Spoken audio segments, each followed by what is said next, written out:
Oi, gente, tudo bem com vocês?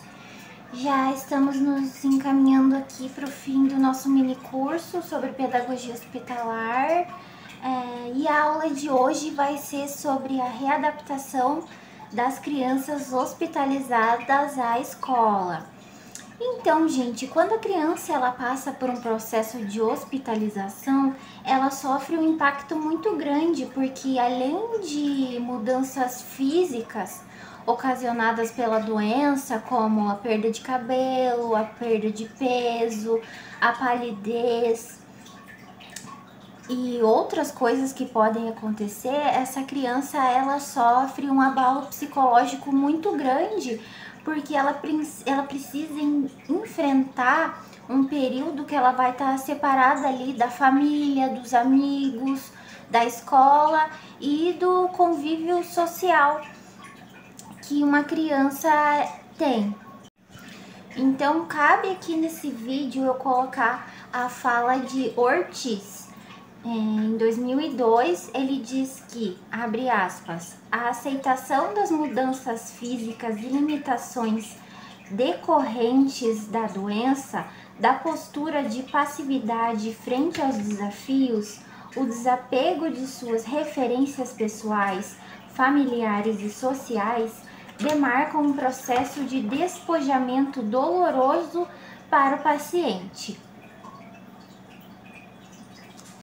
Então, pessoal, todo o ambiente familiar que foi construído ali para proporcionar para a criança o seu desenvolvimento, tanto na afetividade como pela segurança que uma casa, que um lar transmite, no momento da internação, todas essas situações e o que um lar oferece, o que a família oferece para a criança é substituído por procedimentos médicos que são dolorosos e invasivos.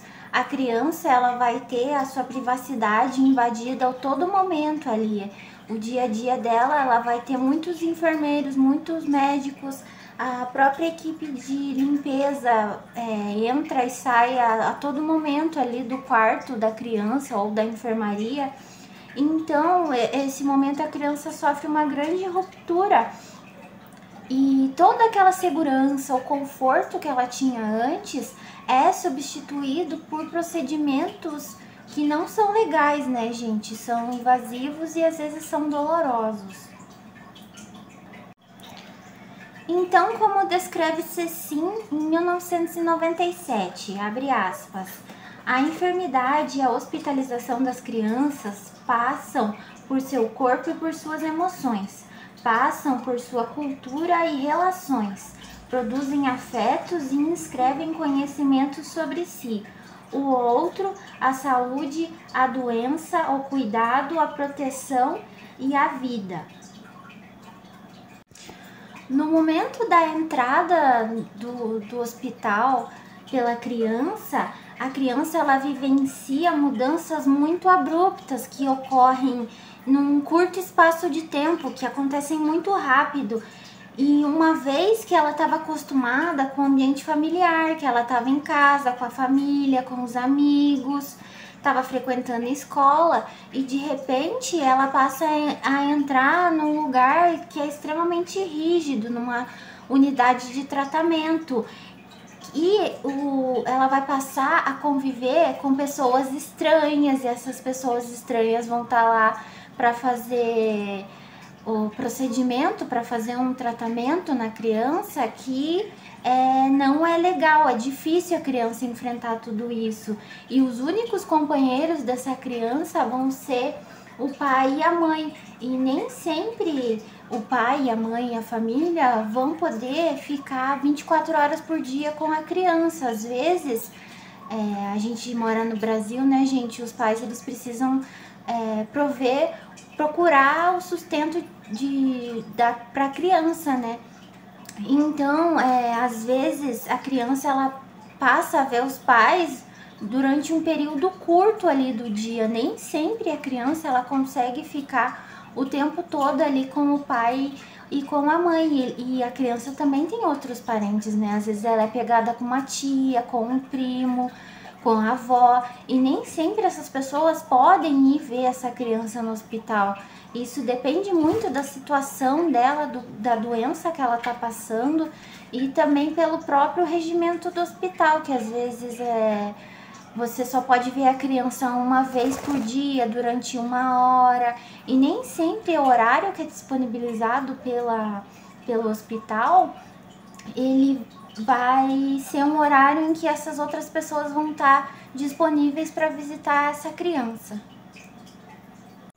Por conta disso, Ortiz, em 2002, ele afirma: o evento hospitalização traz consigo a percepção da fragilidade, o desconforto da dor e a insegurança da possível finitude. É um processo de desestruturação do ser humano que se vê em estado de permanente ameaça. O fato da criança ela ficar longe dos irmãos, do contato com a escola, com os amiguinhos ali, e ela começar a se relacionar com outras pessoas doentes, numa realidade em que ela se encontra tão distante da sua rotina, provoca muitas sensações ruins, como o medo, a ansiedade, o estresse e a solidão, dentre outras coisas. Para que fique mais claro para vocês, a gente pode usar o exemplo de uma criança com câncer.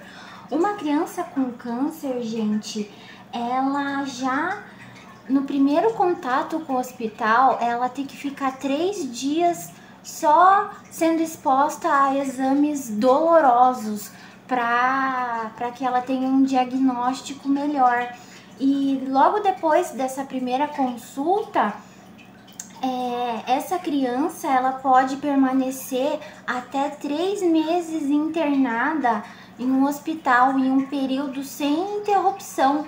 Então, essa criança ela vai ser submetida, e a família também, às normas da instituição hospitalar. Esse período longo que a criança vai permanecer hospitalizada, e é um período que não tem interrupção, e por consequência disso a criança ela vai deixar de frequentar a escola. Com o decorrer do tempo, essa criança ela para de usar as suas capacidades cognitivas para resolver problemas. Como cita Ortiz em 2002, abre aspas, um bombardeio medicamentoso prescrito nas terapêuticas e a ausência de desafios cognitivos decorrentes das contingências da reclusão hospitalar podem promover regressão de várias áreas do sistema nervoso central, como na memória, concentração, na mediação da atenção, coordenação motora fina, linguagem, inteligência, causando com isso distúrbios de aprendizagem. Sendo assim, o desenvolvimento da criança ele não vai ser o mesmo quando ela estava na sua rotina normal. Portanto, ocorrem mudanças no comportamento e no desenvolvimento da criança em razão da doença e das mudanças físicas e emocionais que a doença por vezes traz. Então, por ser uma mudança muito brusca, tanto no ambiente que a criança se encontra em, tanto quanto fatores físicos e emocionais, não dá tempo de preparar essa criança para as coisas que ela vai passar a enfrentar. Então, uma vez que é confirmado o diagnóstico da doença, a criança ela já começa a ter os primeiros tratamentos logo que instantaneamente. O tratamento ele se inicia imediatamente após o diagnóstico da doença. Agora a gente vai falar da inclusão das crianças hospitalizadas na escola. Então, gente, as crianças e os adolescentes, quando eles recebem a alta hospitalar, eles podem apresentar diversos tipos de emoções. Essas emoções podem ser euforia, ansiedade, medo. A euforia, ela pode acontecer por essas crianças terem vivenciado uma doença que provoca muitas alterações físicas no seu corpo e emocionais na sua mente, e essas alterações são muito grandes. E o medo e a ansiedade de retornarem à sua vida normal, após ter vivido anos ou meses entre indas e vindas no hospital. O maior desafio dessa criança ou desse adolescente em retornar à escola vai ser, ela não sabe como ela vai ser recebida pelos novos colegas e pela professora. Então essas situações causam muita insegurança por parte dessas crianças, porque ela vai adentrar um ambiente que ela não conhece ou desconhece ou não lembra como era. Em alguns casos, como os jovens e as crianças que têm câncer, elas passam a ter, às vezes, um comprometimento físico, como o caso de alguma amputação de membros, o que pode gerar na criança ou no adolescente a distorção da autoimagem. A criança, ela vai passar a viver de uma maneira diferente, ela vai se ver no espelho de uma forma que ela não se via antes. Então, ela pode ter a distorção da autoimagem como insegurança em relação ao seu aspecto. Ela não, às vezes ela pode acontecer de ela não se reconhecer mais. É uma situação muito difícil, gente. Só quem passa pode dizer como é. E todo ser humano, gente, seja ele criança, adulto, adolescente ou idoso, ele tem a necessidade de ser aceito por um grupo que ele mais se identifica, do grupo que ele convive. E com as crianças e os adolescentes hospitalizados, essas situações não é diferente. Depois da família, é na escola que as crianças vão ter os seus primeiros contatos com a sociedade, como descreve Ortiz em 2002.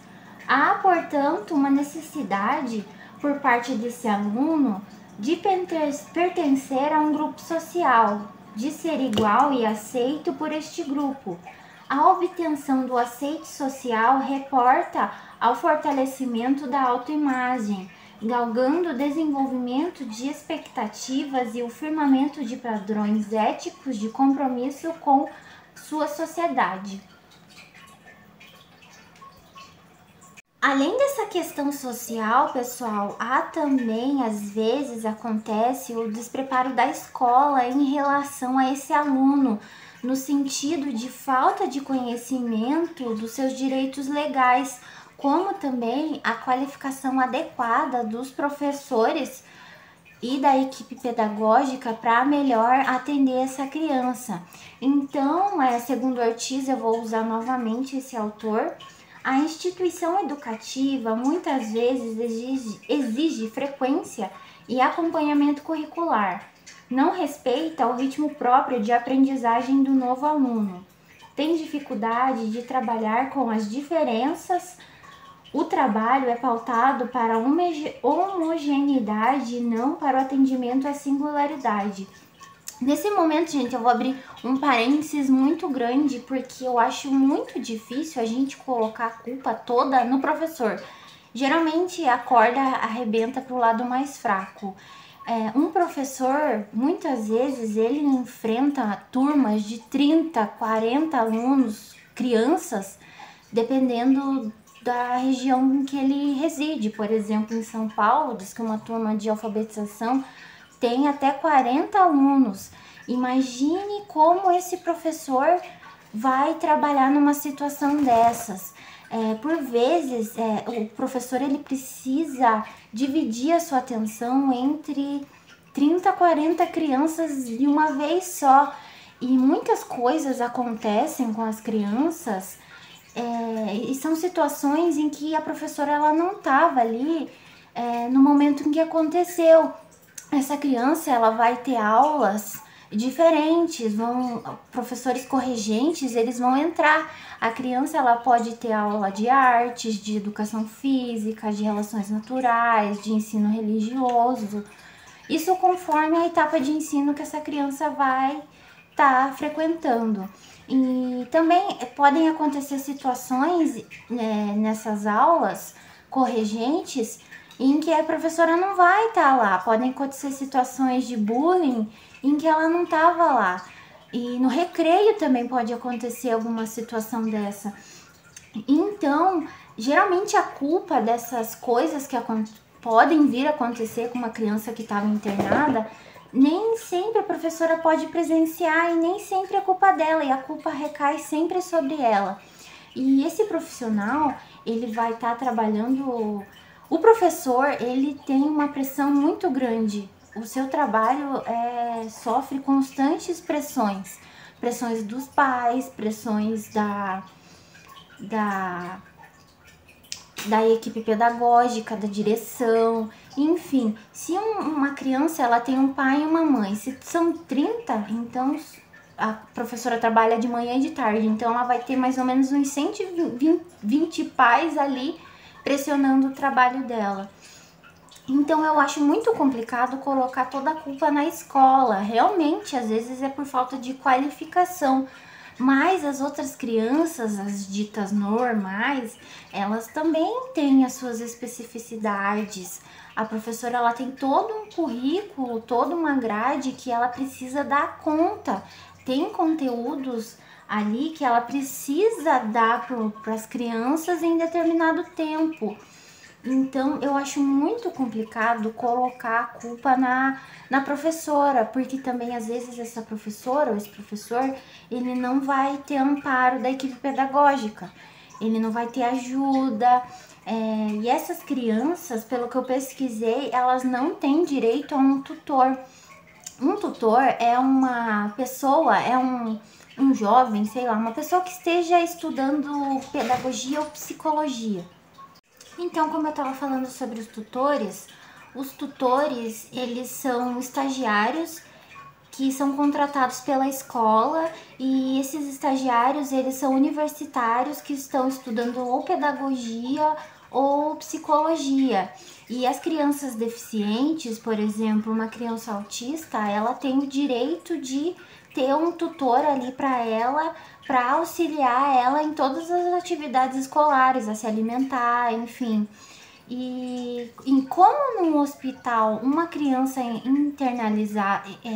hospitalizada é considerada pelo próprio hospital como uma criança com necessidades especiais e ela tem o mesmo direito de uma criança deficiente, por que na escola esse atendimento não é prestado também? Essa posição que a criança está, como ela é vista pelo hospital, por que a escola também não pode ver? Então eu acho que colocar só a culpa no professor é muito complicado, porque às vezes falta apoio pedagógico, às vezes falta conhecimento, porque a gente não sabe de tudo, tem muita coisa que a gente vai aprender ali na prática mesmo, falta ajuda de um tutor. As escolas, elas são muito entupidas mesmo de criança. Existem muitas crianças em uma classe só que a professora ela precisa dar conta. Então era a minha opinião que eu queria dar para vocês. Então vamos prosseguir aqui com o conteúdo. Mesmo após a criança ter a sua alta hospitalar, ela passa por um processo que é chamado fase de controle, onde os médicos vão solicitar diversos tipos de exames para eles poderem acompanhar a situação que a criança se encontra após a internação. Então, por conta disso, mesmo a criança ela voltando à sua rotina comum, ela vai precisar faltar algumas aulas. Então é preciso que haja um diálogo entre a escola e a família, para que juntas elas possam encontrar algumas alternativas que sejam razoáveis para suprir a falta e a defasagem de aprendizagem que acontece por conta da falta de frequência nas aulas.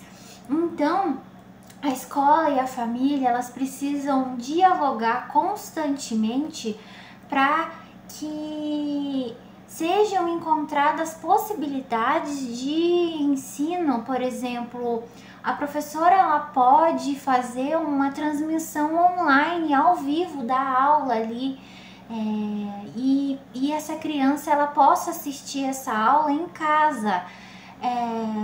E também é preciso que haja um entendimento maior da escola em relação a essas faltas, porque crianças elas podem reprovar por faltas.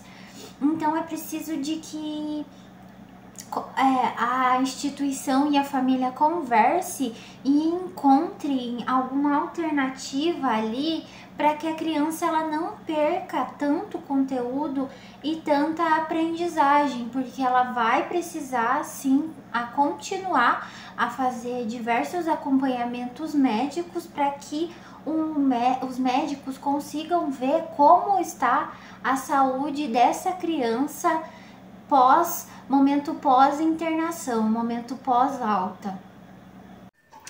Então, para dar credibilidade ao que eu falei, existe uma fala de Gonçalves e Vale, em 1999, eles relatam que a aliança hospital, família e escola é fundamental quando se trata da manutenção escolar de crianças submetidas ao tratamento de câncer. Seria ideal que todas as partes envolvidas nesse processo mantivessem encontros periódicos para que juntas pudessem proporcionar melhores condições para a criança se desenvolver plenamente. Então, se a criança recebesse esse apoio, a mobilização do hospital, da família e da escola, seria muito mais fácil a criança enfrentar essa situação de retorno à vida comum, porque ela ia estar amparada pelos médicos, pela parte médica, né, pela parte afetiva, pela parte social, o que contribuiria muito para a maior segurança da criança no enfrentamento da sua vida. Então, após o período da criança passar pela internação, essa criança ela vai voltar à sua rotina anterior à doença. Então, ela vai voltar, ela vai retornar por seu convívio social e escolar. Muitas crianças, elas passam por doenças crônicas, como eu falei para vocês ali, eu exemplifiquei para vocês o caso do câncer. Então, essas crianças passam boa parte da vida, boa parte da infância, indo e voltando para o hospital. Então, às vezes essas internações, elas começam nos primeiros anos de vida de uma criança. Por isso, gente, essas crianças, elas passam boa parte da sua infância hospitalizadas. Então, essa fase da primeira infância é a fase da educação infantil, do Fundamental 1. Então, por conta disso, muitas crianças que têm doenças crônicas, que vão e que voltam do hospital, elas são alfabetizadas no ambiente hospitalar. Outra situação que acontece são de crianças que estão hospitalizadas enquanto elas estão vivendo a sua segunda infância, crianças do 4º e do 5º ano. Então, por causa dessa doença, essas crianças elas podem apresentar dificuldades no aprendizado e geralmente isso acontece por causa da sua baixa frequência escolar. Então a gente pode considerar que essas crianças elas são vítimas da sua própria situação Então, por conta de tudo isso, pode acarretar na baixa autoestima, na repetência escolar, no afastamento do seu ambiente escolar, dos amiguinhos, da família, enfim, do seu convívio social. Então, por conta disso, da criança ela tá fragilizada emocionalmente, fisicamente e por vezes mostrar dificuldades na aprendizado, não é suficiente a escola apenas oferecer ensino. É necessário que a equipe pedagógica ela esteja atenta à capacidade de compreensão dessa criança. Então é preciso que a escola e o professor ofereçam oportunidades de uma aprendizagem mais significativa. Por causa das dificuldades que essa criança enfrentou e por causa das experiências que ela viveu por conta do tratamento hospitalar, essa criança ela deixa de entender ou ela se esquece como funciona o ambiente escolar. Então, como eu falei anteriormente, há muitas crianças que apresentam doenças crônicas, ela vai continuar tendo supervisão médica. Essa criança ela vai faltar muitos dias para fazer exames médicos, para os médicos poderem acompanhar ali a doença da criança. Então, por causa do desconforto que esses exames muitas vezes eles geram, e às vezes as crianças passam muitas horas no trânsito por conta do deslocamento de sua casa até o hospital, de hospital até a sua casa, às vezes essa criança ela encontra-se indisposta para estar na escola. Então, o professor da classe hospitalar, ele precisa pensar que uma hora aquela criança ela vai receber alta. Então, o trabalho do pedagogo hospitalar, ele precisa contribuir para a criança se desenvolva tanto nos aspectos intelectuais como nos emocionais, para que ela se sinta mais confiante para retornar à escola. Então, esse pedagogo hospitalar, ele precisa oferecer estímulos necessários para que a criança tenha a autonomia e qual que é a palavra? Ela tenha... Ai, gente, eu esqueci. Ela tenha a força, ela seja proativa na realização de tarefas, ela tenha a iniciativa de realizar as tarefas. Então, o professor hospitalar, ele precisa possibilitar que a criança ela tenha foco na aprendizagem que é exigida pela sua escola de origem, mas também esse profissional ele precisa ajudar a criança no processo de reflexão e de autonomia. Assim como o período de férias, o período em que se inicia um ano letivo na vida de uma criança, é um momento que ele é muito aguardado pelos pais. Então, o momento de retorno da criança ou do adolescente hospitalizado à escola é um momento muito esperado pelos pais, porque as famílias elas vão se preparar para o retorno à sua rotina anterior da enfermidade da criança. Para os pais, esse momento de retorno às aulas é um momento que ele exige muita atenção, porque vai ser um momento que a criança vai se readaptar a uma nova rotina escolar. Então, por ser um momento novo na família, ele vai ser um momento de muita ansiedade e até de medo, porque os pais eles podem ter receio de que seus filhos que anteriormente estavam hospitalizados, eles sofram bullying na escola. E, por exemplo, uma criança que use um catéter, ela pode ser exposta a ofensas por parte das outras crianças. E podem acontecer diversas situações. Pode ter uma criança que ela pode se alimentar com dificuldade, uma criança que não tenha cabelo. E então os pais, eles também têm medo de não receber apoio da escola em relação à saúde dessa criança.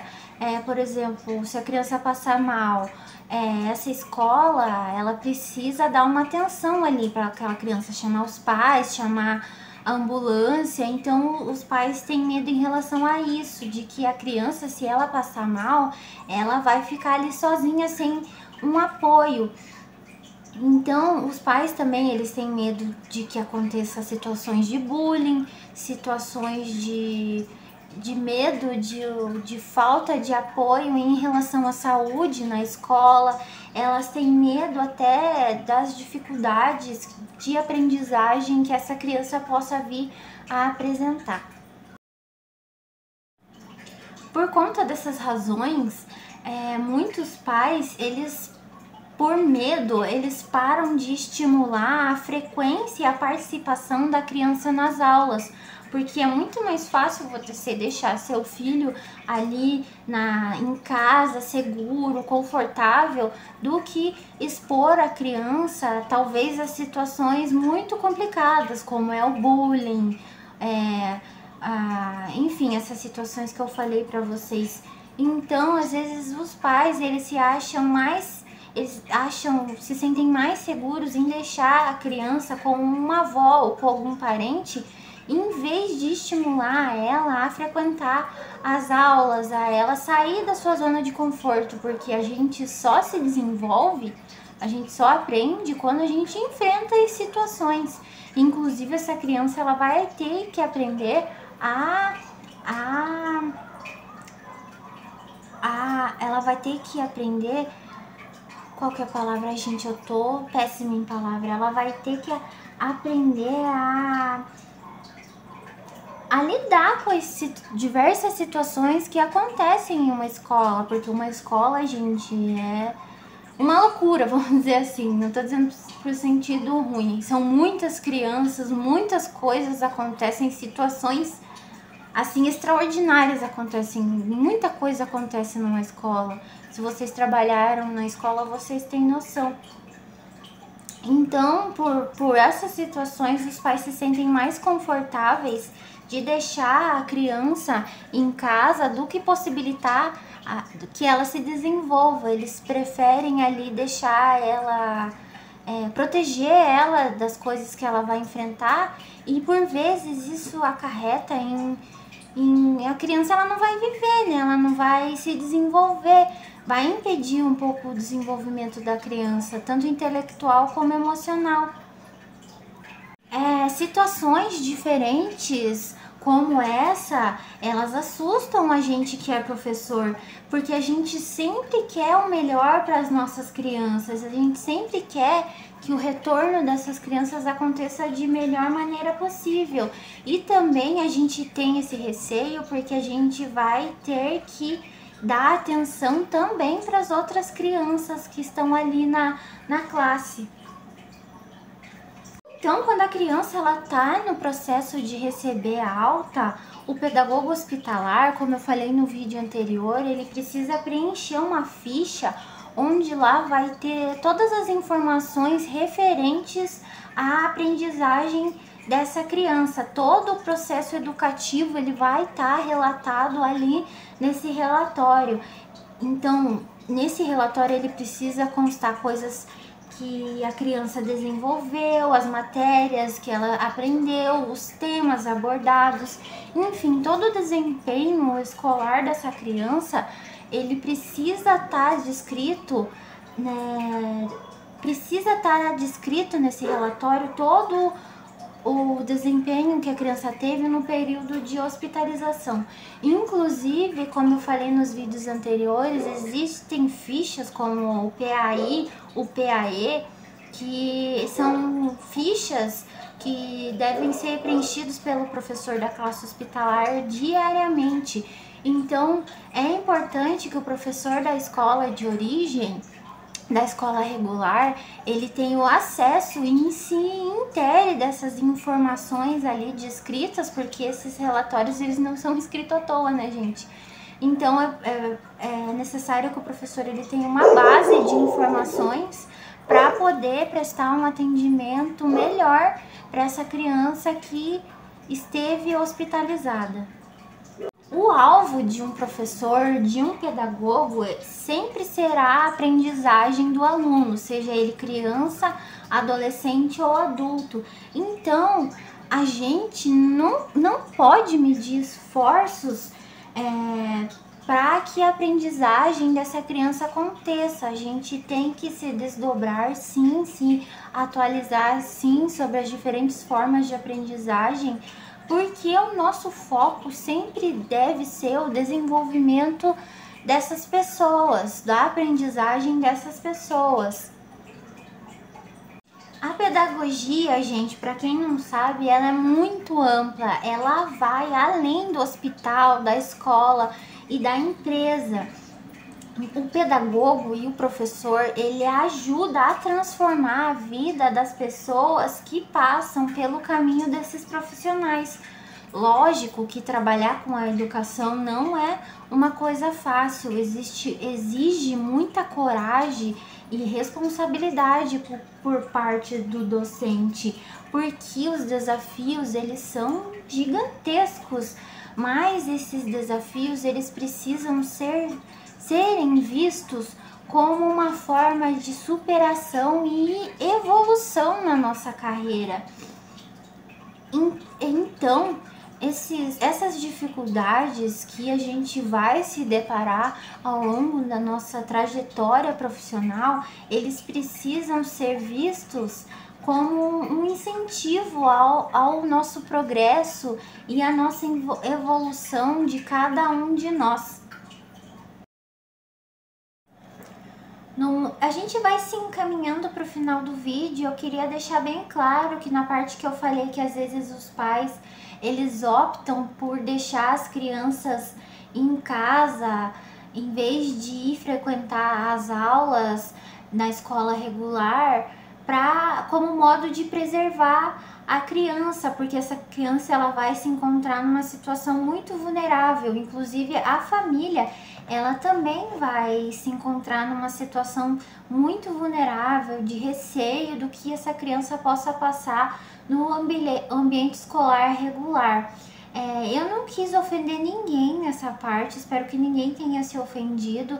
É muito compreensível se uma família ela opta por deixar essa criança ficar em casa com a avó ou com algum parente em vez de frequentar a aula, porque essa criança passou por uma situação muito difícil, a família também passou por uma situação muito difícil, eles estão numa situação difícil de volta à rotina, eles estão se reestruturando, né, novamente para que o convívio e a rotina normal voltem para essa criança, mas essa criança, quando ela não frequenta a aula, podem acontecer muitas coisas negativas. A criança ela vai ter um déficit. Essa criança ela pode passar por déficit de aprendizado, vai ser retirado dela a possibilidade dela fazer amizades, dela conviver com as outras crianças, dela aprender coisas novas, porque a gente aprende muito na relação com o outro, inclusive a se superar como pessoa. Ela vai estar impedida de se desenvolver pessoalmente, intelectualmente e fisicamente também. Mas eu não quis de nenhuma forma ofender a quem passa por essa situação, porque eu nunca passei por essa situação, eu não tenho um filho hospitalizado, mas é totalmente compreensível. Então, é preciso que a família converse com a escola como maneiras de que essa criança talvez consiga aprender em casa, com lives, enfim. É preciso que exista diálogo entre escola e família. Então, gente, eu agradeço por vocês terem me apoiado a todo esse tempo com esses vídeos, foram vídeos longos.